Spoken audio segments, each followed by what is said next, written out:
Welcome. In front of me is a Motorola Moto G55, and today I'll show you how you can insert SIM and SD card into this device.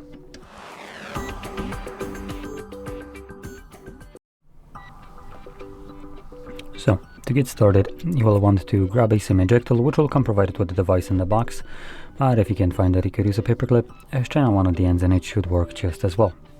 Once you have either one of those, you can then pop out the tray, which is located on the top left side of the device, right here where the pin is holding. I'm going to push it in, and you can see that the tray pops out enough for you to just pull it out.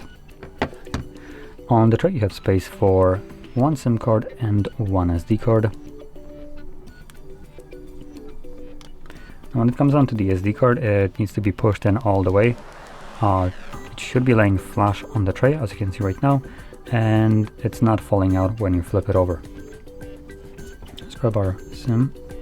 SIM card also has a little bit of a resistance, so you do need to also squeeze it in there, and also should stay in the tray. And there, just pop it back into your device, and that's it. No extra steps needed, unless you have a PIN card or PIN on your card. Then you'll just need to confirm it, like I do.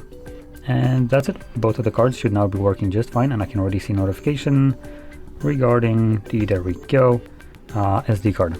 So both cards are working just fine. Now, with that being said, hopefully you found this very helpful, and if you did, don't forget to hit like, subscribe, and thanks for watching.